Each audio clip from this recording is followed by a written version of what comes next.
안녕하세요. LA의 비트쇼입니다. 방금 FOMC 미팅이 끝나고 제롬 파월이 질의응답 시간을 가졌습니다. 여러 가지 내용이 참 많았는데 여러분들이 핸드폰 속을 보면 지금 가격이 많이 내려가 있죠. 한마디로 롤러코스터 FOMC 미팅 발표였다. 이렇게 볼 수가 있겠습니다. 자세한 내용 요약해서 알려드리도록 하겠습니다.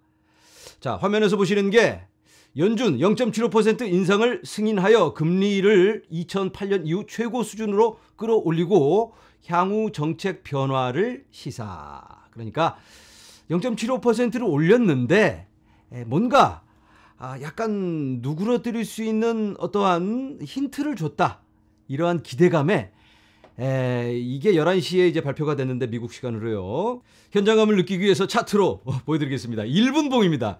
제가 1분봉을 원래 안 켜는데 이렇게 금리 발표할 때는 이 시장의 분위기를 보기 위해서. 자, 위에 있는 게 비트코인 차트, 밑에 있는 건 S&P 500입니다. 보시는 것처럼 뭐 움직임이 똑같습니다. 그런데 비트코인은 그렇게 많이 내려가지 않았는데 S&P 500은 지금 많이 내려가 있는 상태입니다. 비트코인이 훨씬 더 안정적이죠. 일단은 그래서 비트코인만 보면서 설명을 드리도록 하겠습니다. 자, 이게 비트코인인데 0.75% 인상하면서 11시에 미국 동부 시간으로 발표가 되었습니다. 그런데 약간의 완화할 수 있는 여지가 있는 듯한 그런 뉘앙스를 풍겼기 때문에 시장은 뜨겁게 반응을 했습니다. 쭉 올라가고 와, 이거 뭐 12월 달부터 좀 꺾이고 금리를 혹시 멈추기라도 하면 어떨까 이런 생각도 하면서 기대에 부풀어 있었는데 이거 뭐죠? 제롬 파월이 등장을 했습니다. 그리고 제가 노트를 해놨는데 발표를 합니다. 발표를 하다가 마지막에 터미널 레이트라면 이번 금리 인상 사이클에서 최고점의 금리는 지난번 미팅에서 발표했던 것보다 더 높아질 거다. 이런 얘기를 해버립니다. 발표 마지막에. 그러니까 시장이 으악 하고 이렇게 추락을 합니다. 쫙 추락했다가 이제 기자들 질문을 받습니다. 기자들 질문에서 첫 번째 기자가 금리 인상 페이스를 조금 누그러뜨릴 수도 있냐, 그런 가능성이 있냐라고 물어보니까 제롬 파월이 그런 부분에 대해서는 다음 미팅 때 아니면 그 다음 미팅 때 고려를 해보겠다라고 말을 합니다. 그러니까 금리의 완화의 시점이 분명히 오는데 그걸 논의하는 시점은 다음 미팅 또는 그 다음 미팅이라고 말을 하니까 시장이 갑자기 하면서 이렇게 또 쫙 올라갑니다. 분위기가 좋았어요, 여기까지는. 그런데 인플레이션이 어느 정도 꺾이는 모습을 보이면 파스할 수도 있냐, 멈출 수도 있냐, 금리 인상을. 이런 식의 질문이 나오니까 제롬 파월이 이 금리 인상을 더디게 할 수는 있겠지만 멈춘다는 건 시기상조다. 김칫국 마시지 마라 라고 찬물을 그냥 샥 끼얹어버립니다. 그 얘기를 듣고 시장이 으악 하면서 또 꺼집니다. 으악, 정말 이건 좀 오늘 있었던 제롬 파월의 이 발언 중에서 가장 강력한 발언이었는데 퍼즐한 나중에 생각해 볼 수 있겠지만 지금은 말도 안 되는 소리다. 이런 식으로 얘기를 해버립니다. 이게 오늘은 좀 안 좋게 작용을 했습니다. 그리고 이제 고용시장에 대해서 또 물어봅니다. 고용시장이 굉장히 중요한 부분을 차지하고 있죠. 이 부분에 대해서는 또 제롬 파월이 긍정적으로 이야기를 합니다. 지금 일자리 한 명에 대해서 일자리가 1.9개입니다, 현재. 그래서 사람들이 너무 일자리가 많으니까 선택의 폭이 넓고 지금 일하는 직장에서 그냥 웬만하면 그만둬버립니다. 조금만 싫은 소리 하면 주인이 관둬하고 그냥 딴 데 가면 되지 하고 딴 데서 오라는 데 많으니까 자꾸 찾아다닙니다.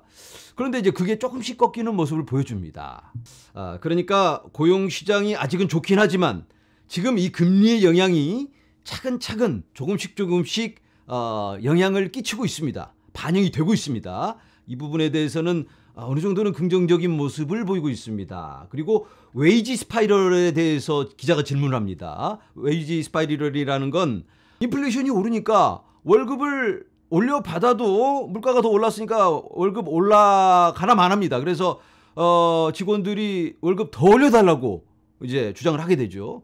월급 안 올려주면 그만둬 버리니까.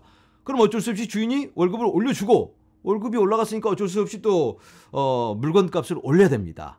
그럼 물가가 다시 올랐으니까 직원들이 또 월급 더 올려줘. 이렇게 이게 계속 반복되는 게 웨이지 스파이럴, 웨이지의 소용돌이. 그런데 이런 모습은 보이고 있지 않다라고 제롬 파월이 말을 합니다.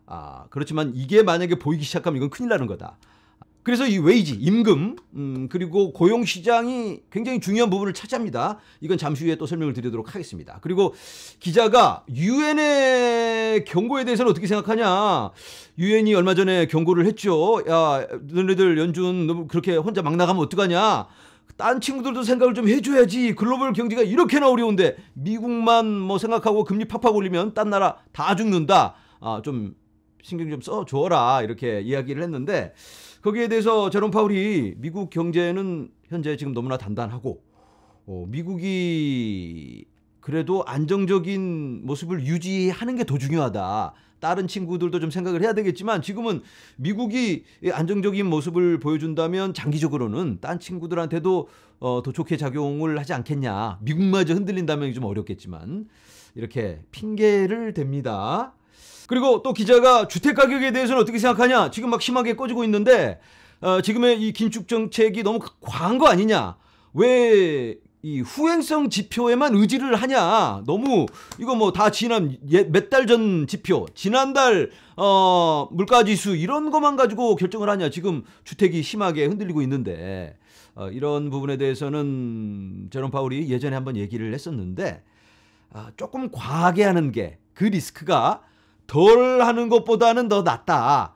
너무 과하다 싶으면 나중에 뭐 돈 풀어서 수습을 할 수가 있는데 이걸 좀 너무 늦게 후행성으로 좀 더디게 쫓아갔다가는 걷잡을 수 없는 상황이 될 수가 있으니까 조금 더 과하게 하는 게 차라리 더 낫다. 뭐 이런 식으로 얘기를 합니다. 이건 좀 불안하게 시장이 반응을 합니다.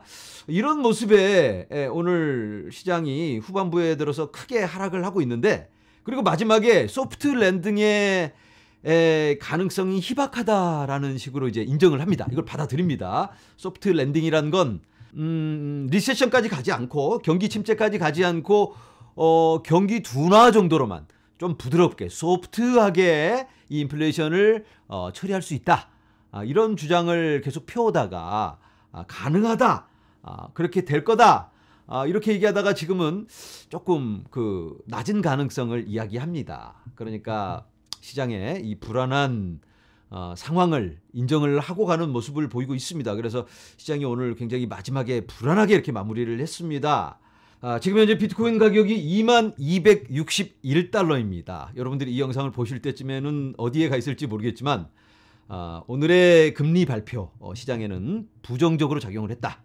자, 이제는 ADP에서 오늘 발표한 고용 수치를 한번 보도록 하겠습니다. 새로운 일자리가 23만 9천 개가 추가되었다. 예상 수치보다 높게 나왔습니다. 그러니까 고용시장이 더 좋다. 이렇게 이해해 볼 수가 있겠는데요. 고용시장이 더 좋다라는 건 뭘 의미하죠? 연준이 더 과감하게 금리를 올릴 수가 있겠네 하고 조금 이건 불안하게 이해를 해볼 수가 있겠는데 별로 좋지가 않은데 그런데 자세한 내용을 들여다보면 이렇게 생산 분야에서는 마이너스입니다.